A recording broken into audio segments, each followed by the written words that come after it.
I stood there in the scorching sun, staring at my bone-dry irrigation ditch, my heart pounding harder than a jackhammer on pavement.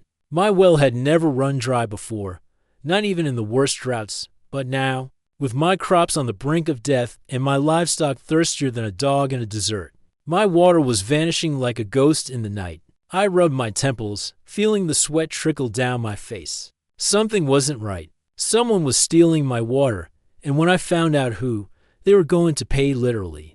It all started a few weeks ago when I noticed my well's water pressure dropping. At first, I thought it was just the summer heat taking its toll, but then it got worse. My irrigation system barely trickled out water. My cattle stood around their troughs in confusion, and my crops looked like they'd given up on life. I called a plumber, a grumpy old man named Walter, who stomped around my property mumbling to himself while I followed him like a lost puppy. After an hour of inspecting pipes, he scratched his head and said, "Ain't no leak, Arthur. You got yourself a thief." I laughed. A thief? Who in their right mind would steal water from a farm? Then I stopped laughing because I knew exactly who. Brenda Millington, my delightful neighbor. A woman who had been a thorn in my side since the day she moved in. She complained about the smell of my farm, the unsightly view of my barn, and the early morning sounds of my rooster doing what roosters do. She was the kind of person who acted friendly to your face, but would report you to the HOA for existing too loudly. And recently, she had installed the kind of backyard that made rich housewives on reality TV jealous. A lush green lawn, a massive koi pond, a ridiculous three-tiered water fountain that gushed water like it was in a Roman palace.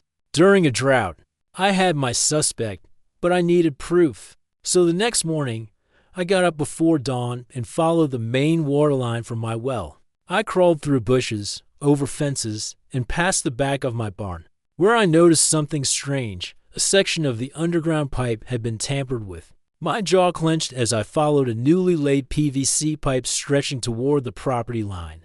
The closer I got, the more obvious it became. The pipe led straight to Brenda's backyard, hidden under a layer of carefully placed mulch and decorative rock. The audacity, the sheer mind-numbing gall. She had tapped into my well like it was her personal luxury water supply. I stood there, my hands on my hips, staring at the crime scene like a detective in a murder mystery. But instead of a dead body, there was just my stolen water flowing freely into Brenda's oasis while my farm dried up. Like an old sponge, I was torn between rage and laughter. Who even does this? Who looks at their neighbor's farm and thinks, you know what? That water should be mine, Bo. Brenda was going to regret this. That afternoon, I decided to pay her a visit.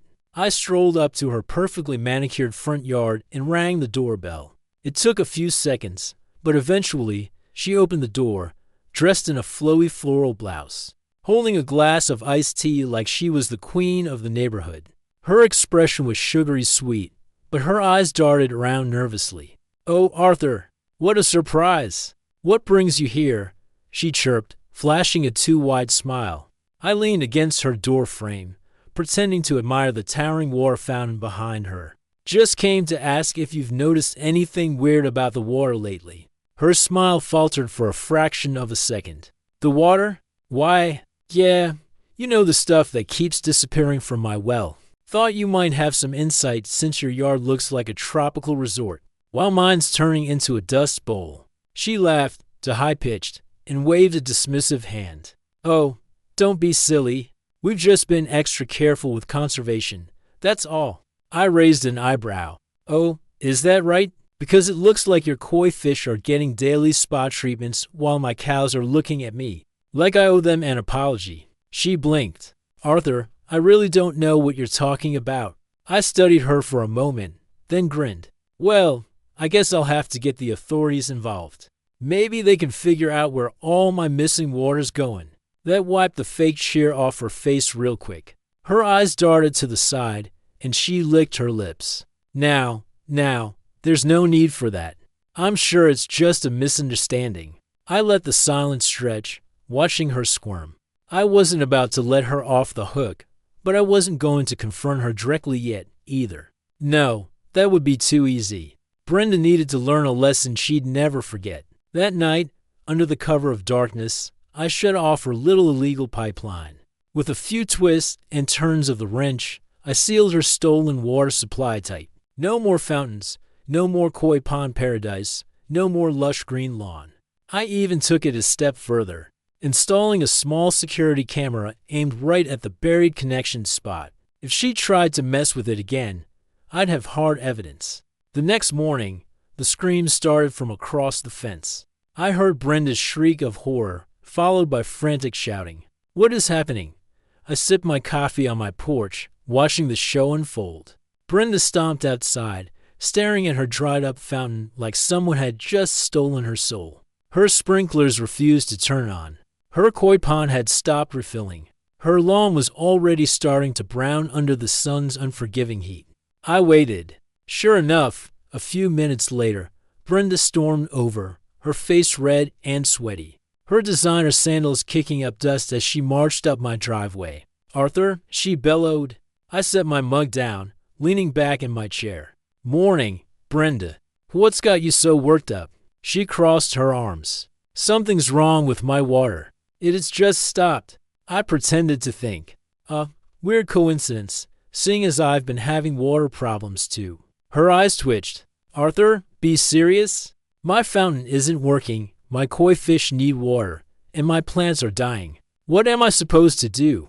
I took a long, slow sip of my coffee. "Maybe call a plumber?" She gaped at me like I'd suggested she sacrifice her firstborn.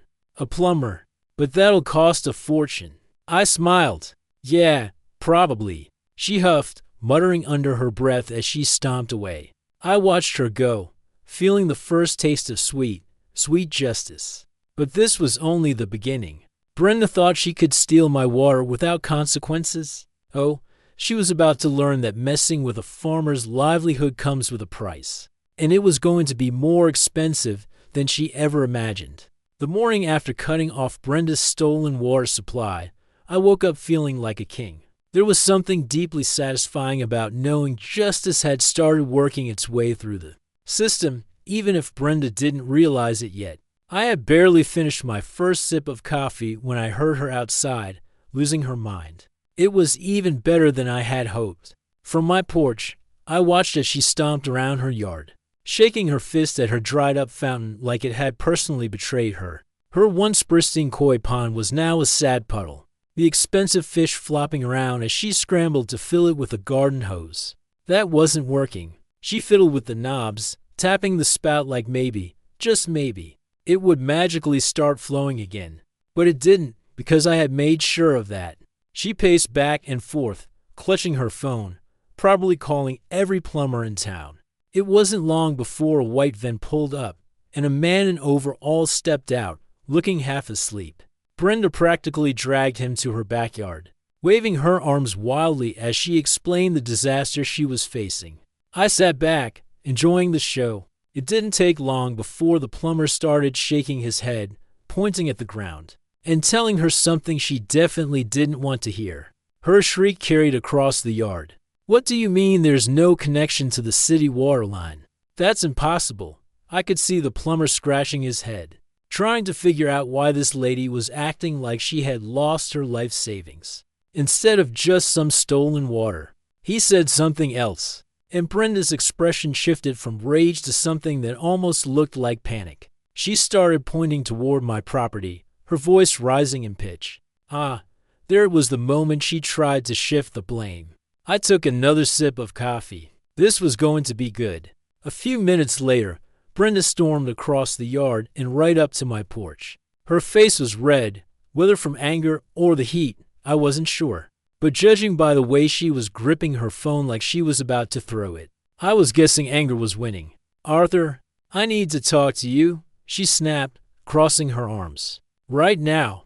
I leaned back in my chair, setting my coffee down slowly. "Morning, Brenda. You look stressed." She took a deep breath, like she was trying to keep herself from exploding. "Something is wrong with my water. My plumber says I don't have a connection to the main line, which is ridiculous. I need you to tell me if you did something." I blinked. "Me? Why would I do something?" She let out a laugh, but there was no humor in it. "Oh, come on, Arthur. We both know my water was working just fine yesterday. Now, all of a sudden, nothing. What are the chances? I shrugged. Well, considering how much water you were using, maybe you just ran out. Her mouth opened and closed, her brain clearly short-circuiting at the idea. This isn't funny. My plants are dying, my fish are suffocating. And do you have any idea how much my property value will drop if my lawn turns brown? I scratched my chin, pretending to think. Sounds rough. She glared at me. Fix it. I let out a long sigh. Brenda, I hate to break it to you, but you don't have a legal water connection because you were stealing mine. Her eyes widened, but before she could deny it, I raised a hand. I followed my pipes. You had an illegal tap running straight from my well into your property. That's why your koi fish were practically living better than me while my farm was drying up. Her jaw tightened. That is a ridiculous accusation. I pulled out my phone and tapped the screen a few times before holding it up. There, clear as day, was the video footage from my security camera, showing the pipe running from my well straight into her yard. Brenda's face drained of color. You can't prove I did that, she stammered. I raised an eyebrow. Doesn't matter who did it. Your property, your responsibility. And since you were the only one benefiting from it, I'd say that makes you guilty. She gritted her teeth, looking like she wanted to scream. Instead, she straightened her shoulders and let out a forced chuckle. Okay, look, let's not get dramatic. Maybe this was all just a misunderstanding. I'm sure we can work something out. I smirked. Oh, we're definitely working something out. See, I could report this illegal water theft, pretty serious stuff. The fines alone would be in the thousands, maybe even lead to legal trouble. Her face twitched. But you wouldn't do that, right? We're neighbors. I chuckled. Neighbors don't steal from each other. She let out a nervous laugh, shifting her weight. Okay, so, how much do you want? I tilted my head. Excuse me? How much to make this go away? She asked, her voice low. I'll pay you. Just name your price. I pretended to think. Well, let's see. I lost weeks of irrigation. My crops suffered. My animals suffered. And I had to pay a plumber to come out for no reason. And then there's the principle of the thing. So how about you cover my losses? I'd say, $5,000 should do it. Her eyes nearly popped out of her head. $5,000? That's insane. I crossed my arms. You know what else is insane? Stealing water. She let out a frustrated noise, pacing back and forth. That's robbery. I shrugged. If you prefer, I can take this to the HOA and the authorities. But something tells me they'll be a lot less reasonable than me. She stared at me for a long time, her jaw working as if she was chewing on the reality of her situation. Finally, with a defeated sigh, she muttered, Fine. I grinned. Pleasure doing business with you. By the end of the day, Brenda had transferred the money to my account, grumbling the whole time. But her problems weren't over yet. Not even close. The HOA got involved the next week when Brenda, in a last-ditch effort to save face, tried to claim she was the victim in all of this. Unfortunately for her, my video evidence spoke louder than any excuse she could come up with. They slapped her with a hefty fine for violating neighborhood regulations, adding even more financial pain on top of what she already owed. To make things worse for her, word spread fast in the community. Soon everyone knew what she had done. The woman who had spent so much time trying to portray herself as the queen of the neighborhood was now the town joke. People whispered when she passed, some even laughing outright when they saw her struggling to keep her once lush yard alive. With the few legal watering hours allowed, Brenda had wanted to steal my water without consequence. Instead, she had drained her own wallet, ruined her reputation, and turned herself into the laughingstock of the HOA. And the best part? I was just getting started. Brenda thought her suffering was over after paying me off and dealing with the HOA fine. But she had no idea that karma was just getting started. Cutting off her water supply was just the beginning. Now she had to live with the consequences of her actions. And I had a front row seat to her downfall. The first sign of her empire crumbling was the state of her yard. Without my stolen water feeding her ridiculous fountains and oversized lawn, Her once pristine property was starting to show the truth. The grass, which had been unnaturally green for months, turned brown in patches, then yellow, then completely dead. Her koi pond, which had been the pride of her backyard, became a glorified mud hole. The expensive fish she had paraded around as a status symbol had to be rehomed, and I heard from a neighbor that she had to pay someone to haul them away. That alone must have been humiliating for her. The fountain was the next to go. I remember stepping out onto my porch one morning, coffee in hand, as Brenda and some poor landscapers stood staring at the dry, useless structure. The man kept shaking his head while Brenda flailed her arms, clearly arguing that there must be a way to bring it back to life. But without a free, endless water supply to steal, there wasn't much hope. By the end of the week, the fountain was gone, leaving behind an ugly, empty space in her backyard. Her paradise was falling apart piece by piece. She tried everything to keep up appearances. First, she started hauling in jugs of water from the grocery store, hoping to save what was left of her dying plants. That worked for about a week until she realized just how expensive and exhausting it was. I spotted her one evening, dragging gallon after gallon of water from her car, her face red with frustration as she tried to keep her lawn from turning into a desert. It didn't work. The summer heat was relentless, and without a constant water source, her lush landscaping dried up faster than she could save it. Then came the HOAS final blow. While Brenda had managed to worm her way out of legal trouble, the HOA wasn't about to let her off so easily. Since she had been illegally tapping into my well, they passed a new regulation preventing any homeowner from installing any kind of underground piping without official approval. That meant if Brenda ever tried to get water from anywhere other than the city's limited supply, she would need permits, inspections, and a hefty fee to even attempt it. She had officially been cut off for good. She tried to fight back, of course. Brenda wasn't the type to accept defeat gracefully. She called an emergency HOA meeting, trying to rally support from other homeowners.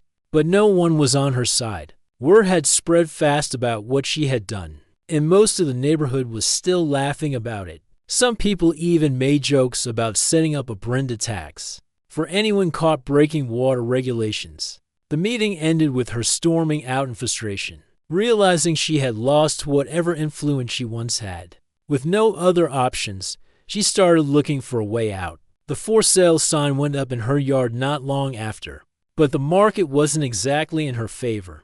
Nobody wanted to pay top dollar for a house with a dead lawn, no backyard appeal, and in HOA history filled with violations. The best part?